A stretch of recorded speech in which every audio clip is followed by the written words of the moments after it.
కంటే ముందు శాఖకు పోయిన జ్ఞాపకాలు నాకు. ఈ అన్ని కార్యక్రమాలలో తప్పనిసరిగా పాల్గొన్నవాడిని. సాయం శాఖకు ముఖ్య శిక్షకు కూడా చేసిన వాడిని. అప్పుడు నేను 10th వరకు, నేను 10th క్లాస్లో సాయం శాఖ కూడా నడిపినాను. కాకపోతే మనకంటూ ఒక నిర్దిష్టమైన భావజాలం, ప్రతి కార్యక్రమానికి ఒక నిర్దిష్టమైన అంశం ఉంటుంది. ఆ అంశాన్ని దానికి తగ్గట్టుగానే తీసుకెళ్ళాలి.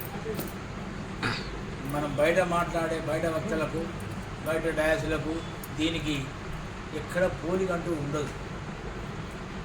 కాబట్టి ఇక్కడ మాట్లాడాల్సినవి ఇక్కడనే మనం ప్రస్తావించుకోవాలి. బయట మాట్లాడేటివి ఇక్కడ ఎట్టి పరిస్థితులు మనం తీసుకురాకూడదని, అది ఎవరు చెప్పని నియమం. అది మనకెవరు చెప్పరు ఆ నియమాన్ని, కానీ దాన్ని పాటిస్తుంటాం మనం. కాబట్టి ఈరోజు రక్షాబంధన్ ముఖ్యంగా మనం అందరూ సోదరితోని రాఖీలు కట్టించుకోవడం ఆనవాయితీగా మన హిందూ సాంప్రదాయంలో ఉన్నది. మన శాఖలో ఒకరికొకరు కట్టుకుంటారు. ఇక్కడ సోదరి కాదు, ఇక్కడ ప్రతి వాడు, శాఖలో ఉన్న ప్రతి వారు, సంఘంలో ఉన్న ప్రతి వ్యక్తి, హిందూ అనుకున్న ప్రతి వ్యక్తి నా బంధువే. కనబడ్డ ప్రతి హిందువుకు ఈ రక్ష మనం కట్టొచ్చు. అంత పవిత్రమైనది. ఇది ఒక కుటుంబానికి సంబంధించింది కాదు, ఒక అనుబంధానికి సంబంధించింది కాదు, దేశ ఐక్యతకు సంబంధించింది. మనం కట్టేప్పుడు ఏమంటాం? మనం దీన్ని మనం కట్టుకున్నప్పుడు శాఖలో నీకు మేము రక్ష, నేను నీకు రక్ష, నువ్వు నాకు రక్ష. అంతేనా? సరిపోయిందా? మన ఇద్దరం కలిసి ఈ భావన ధర్మానికి కూడా రక్ష పెంపొందించేందుకు ఈ కార్యక్రమాన్ని మనం నిర్వహిస్తాం. ధర్మానికి రక్ష అంటే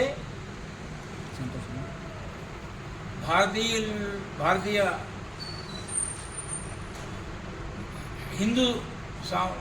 హిందూ బంధువులలో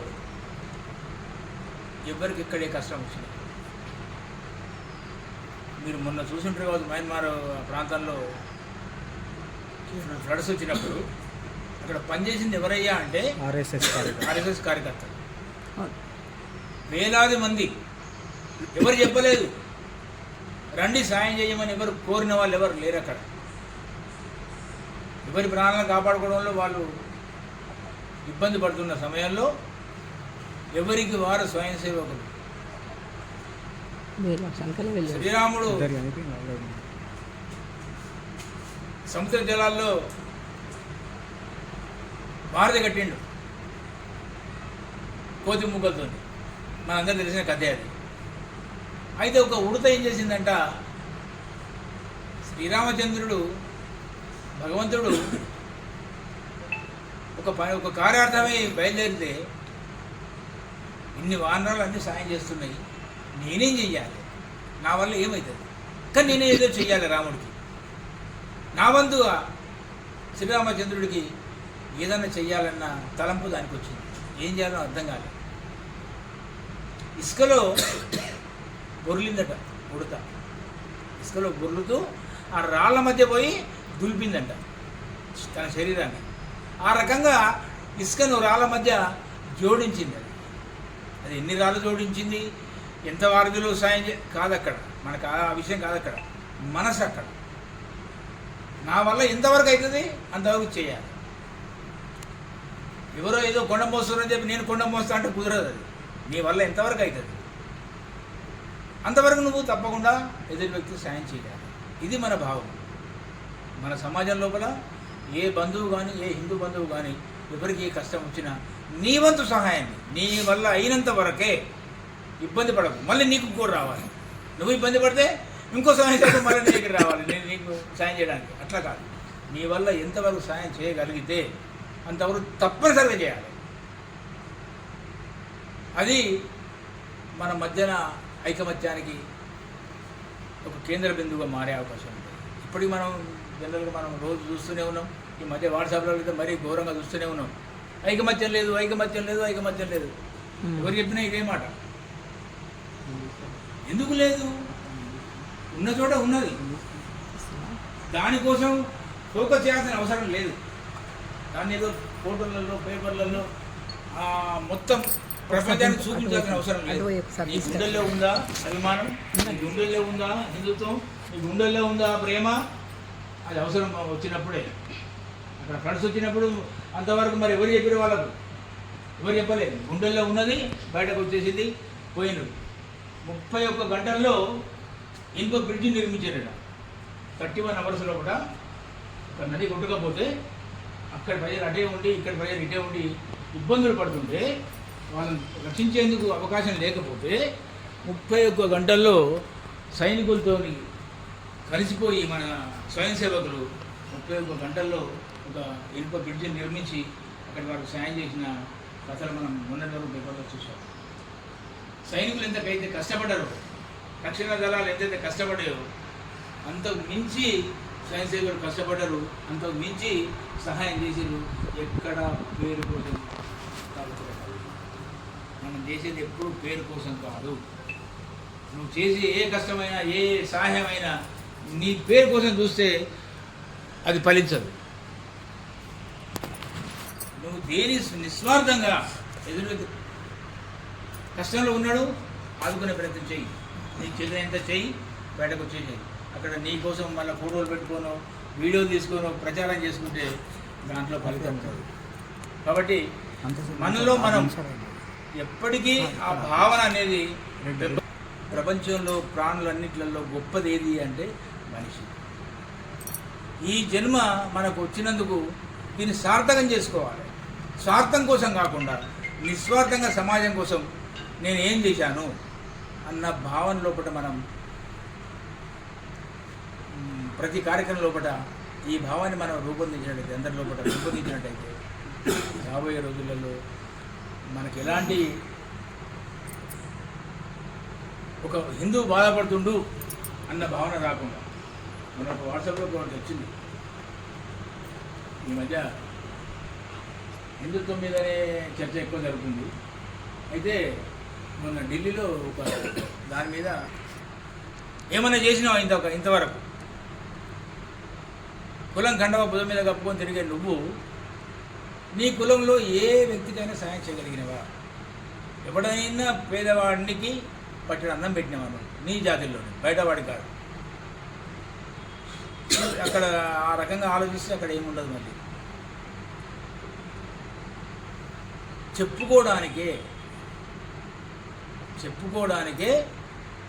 అధికారంలో ఉన్నప్పుడు అసలు ఏది మనకు అడ్డంకులు కావు. ఎక్కడ ఎదిగే శక్తి ఎవరి దగ్గర ఉంటే వాడిని ఎదగనిద్దాం, వాళ్ళ అడుగుదాడలో నడుద్దాం. చిన్నవాడైనా సరే దారి చూపే వ్యక్తి ఎవరైనా ఉన్నట్టయితే, ఎవరైనా మనకు దొరికితే వారి అడుగుదాడలో నడుద్దాం. మన జాతిని ముందుకు తీసుకుపోయే వ్యక్తి కనబడి ఎప్పుడైనా ఎవరైనా మంచి భావాలు మంచి దారిలో నడిచేవాడిని ఆటంకపరచొద్దు దయచేసి. ఈర్ష్య అసూయలు అనేవి మనలో ఉండకూడదు. ఫస్ట్ ఎవరన్నా బాగుపడుతుంటే సంతోషించాలి. అవసరమైతే ఇంకా అతనికి ఏమైనా మనం చేయగలిగితే సాయం చేయాలి. ఈ రకంగా అంటే వాస్తవంగా ఈరోజు లేదు పరీక్ష పెట్టేందుకే నన్ను వక్తగా పెట్టింది ఇక్కడ. వాస్తవం చెప్పాలంటే నాకు ముందు చెప్పలేదు. ఇక్కడికి వచ్చి కూర్చుండేంత వరకు కూడా ఈరోజు మీరే మాట్లాడాలని నాకు చెప్పలేదు. వాళ్ళనైతే నేను ఇంతవరకు నేను ఏమన్నట్టు దాగలా లేవు. మరి వాళ్ళకెందుకు కోపం నాకు అర్థం కాలేదు. కానీ నేనైతే ఇప్పటివరకు అయితే ఎవరిని ఒక్క మాట కూడా అనలే, ఎవరిని విమర్శించలేదు కూడా. కానీ ఎందుకు వాళ్ళకి మనసు లేదు. దాన్ని ఇక్కడ తీర్చుకునే ప్రయత్నం చేశారు. అయినా వాళ్ళని తప్పించుకునే ప్రయత్నంలో నేను ఇప్పుడు ఉన్నా ఇక్కడ.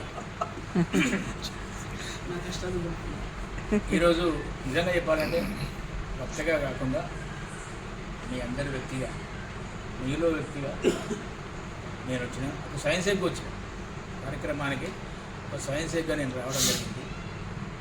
ఈ సందర్భం గురించి అంటే మన శాఖలో కొన్ని కార్యక్రమాలకు కొన్ని టాపిక్లు ఉంటాయి వాస్తవంగా చెప్పాలంటే. ఉగాది కానివ్వండి, రక్షాబంధన్ ఇలాంటివి వేదికపై ఆశీర్వైనటువంటి ఇతరులకు నమస్కారం. తోటి నమస్కారాలు. రక్షాబంధన్ శుభాకాంక్షలు.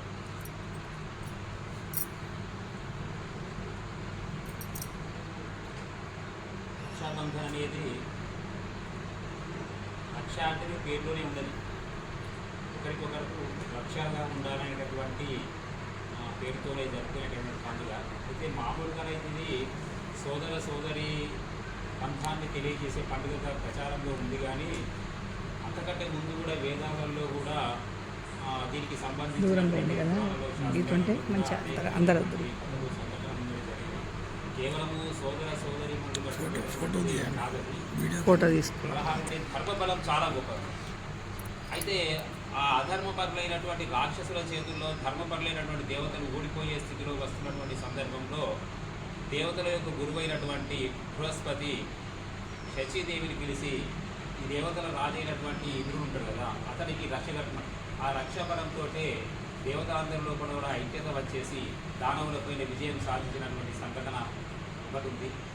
అంతేకాకుండా మహాభారతంలో కూడా శ్రీకృష్ణుడే సాక్షాత్తుగా ధర్మరాజుకు ఈ రక్షాబంధన్ యొక్క విశిష్టతను తెలియజెప్పి అతనితోటి మొత్తం రాజ్యమంతటా కూడా రక్షాబంధన్ ఉత్సవం జరిపించినటువంటి సంఘటనలు కూడా మహాభారతంలో మనకు కనిపిస్తుంది.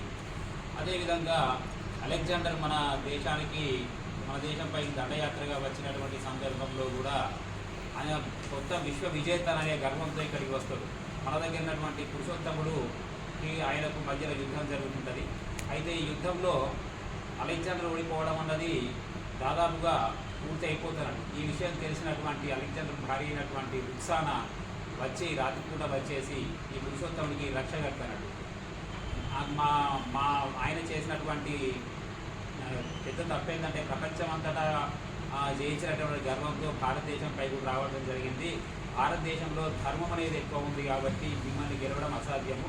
ఒకవేళ నా భర్తగిన మీకు చేజిక్కినట్లయితే ప్రాణహాని చేయొద్దని కోరుతూ ఒక చెల్లెగా కోరుకుంటున్నాని కోరుతూ ఆ రక్ష కట్టడం జరుగుతుంది.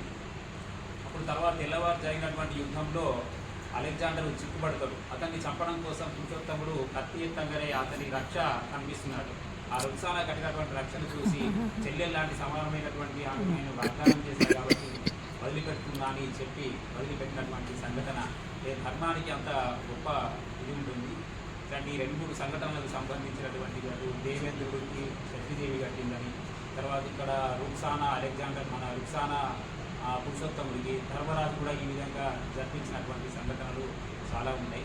ఇక అన్నకు చెల్లెలు ఇచ్చేది ఎందుకంటే అమ్మ అనేటటువంటి మొదటి అక్షరంలో ఉన్నటువంటి ఆని అక్షరాన్ని, నాన్న అనేటటువంటి మొదటి అక్షరంలో నా అక్షరము రెండు కలిస్తే అన్న అనేది ఏర్పడుతుంది. అంటే తల్లిదండ్రులు లేనటువంటి వాళ్ళకైనా అన్న తల్లిదండ్రులతో సమానమైనటువంటి భావనతో తర్వాత రాబోయే కాలంలో కూడా తల్లిదండ్రుల తర్వాత అయినా కానీ అన్నే రక్షగా ఉంటుంది. కాబట్టి అన్న చెల్లెళ్ళు అక్క తమ్ముల మధ్యలో ఇట్లా అవడం జరిగింది.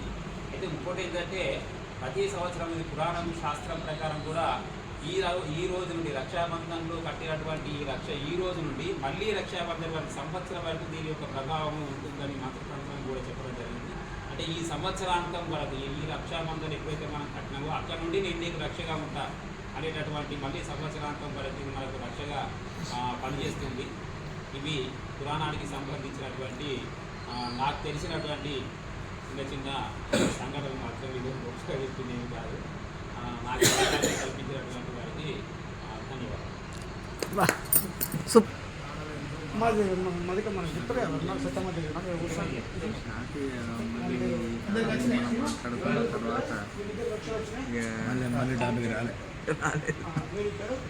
నేను మార్కెట్కి వెళ్ళిపోతున్నా రోజు పొద్దున, సాయంకాలం మార్కెట్కి పొద్దున పొద్దున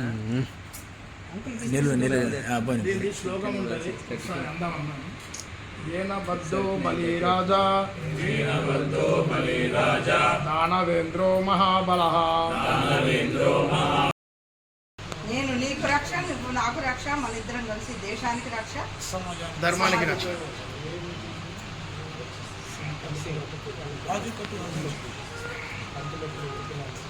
జై శ్రీరామ్. నీకు రక్ష, నీవు నాకు రక్ష, మన ఇద్దరం కలిసి ఈ దేశానికి ఈ ధర్మానికి రక్ష అని చెప్పి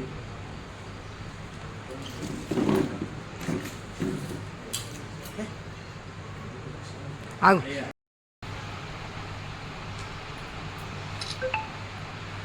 మధు రానురా.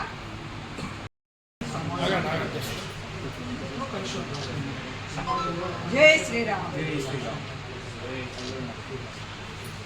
నేను నీకు రక్ష, నువ్వు నాకు రక్ష, మన ఇద్దరం కలిసి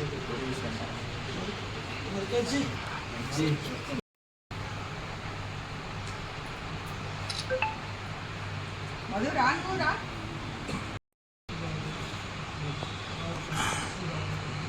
ఓకే. జై శ్రీరామ్.